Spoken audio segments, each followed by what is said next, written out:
Hey guys, today I'm going to be showing you how I draw eyes freehand and color them in with colored pencils. Normally, I don't actually go through and measure everything, but in this video, I'm drawing the eyes a lot bigger than I normally do, and the difference between the size of my paper and the size of the image was throwing me off a little.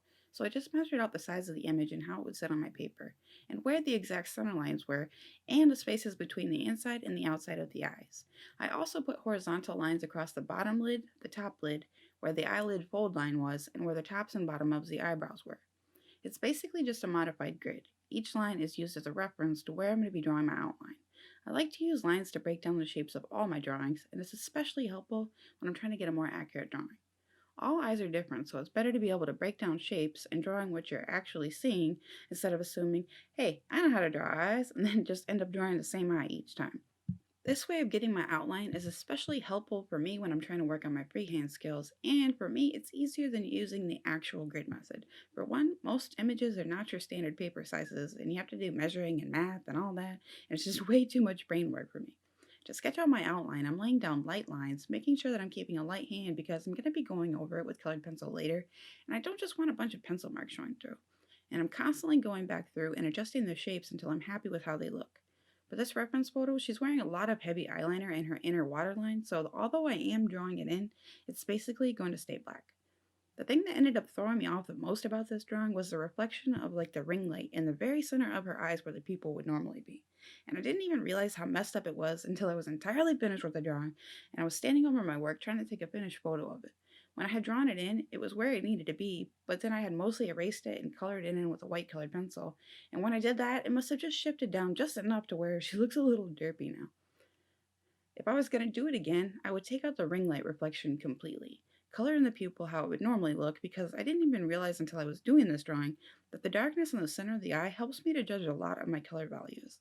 And it wasn't until I put down the black eyeliner of the eye that I was able to see a lot of my values better. Like the whites of the eye looked way too dark until I had that black down. The whites of the eyes are another thing that you just have to kind of trust the process and practice lots of eyes.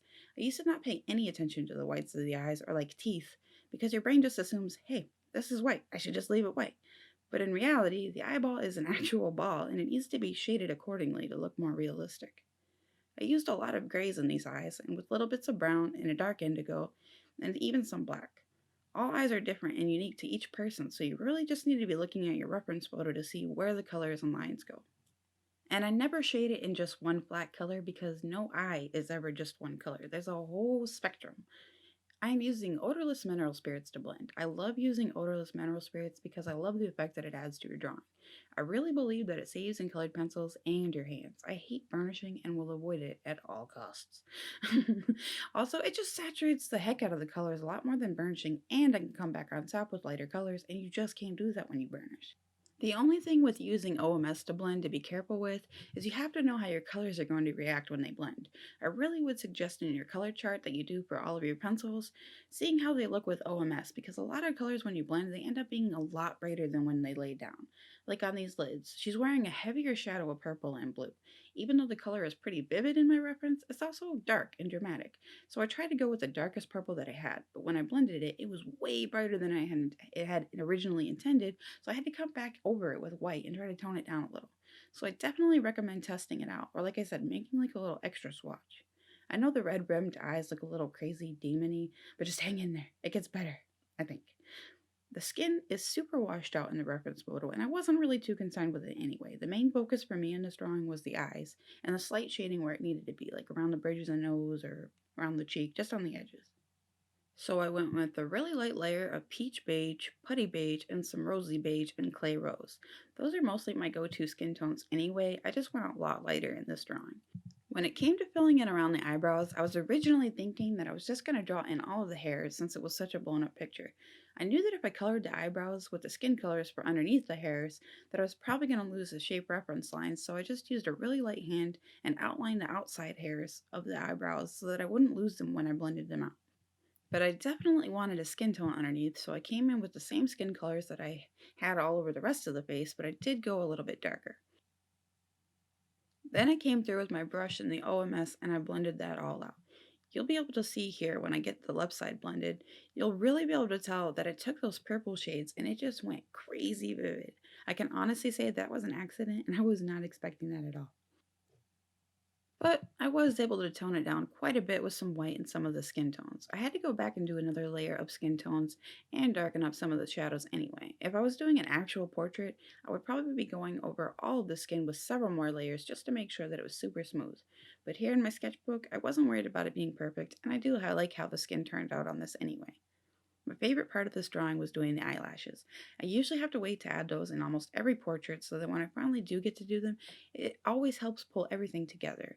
It just looks weird to have eyes with no lashes and no eyebrows. Plus, these lashes are obviously false and full and just freaking huge, so that was really fun to do. I couldn't even imagine trying to get my eyes to look like this, so it's always fun to play with a bunch of colors and things that I wouldn't normally do. When I colored in the eyebrows, I basically tried to pay really close attention to what the direction of the hairs were and making sure that I had the hairs curling like real hairs. Since the picture was so big, I had to pay really close attention to little details like that. I also made sure that the outside edge hairs, they weren't all uniform and that they were tapered at the edge like hairs normally look when they're coming out of the skin. I did end up having to go over the eyebrows with odorless mineral spirits because it just didn't look filled in enough, and I really don't like how they turned out. I wasn't expecting the brown shades to orange up as much as they did, and I did tone it down a little bit with black later, but I wouldn't do those the same way again. Anyway, I finally got to my first 100 subscribers this week, so thank you all so much. My next goal is 1K, so if you haven't already, don't forget to like and subscribe, and I hope everyone is having an awesome day.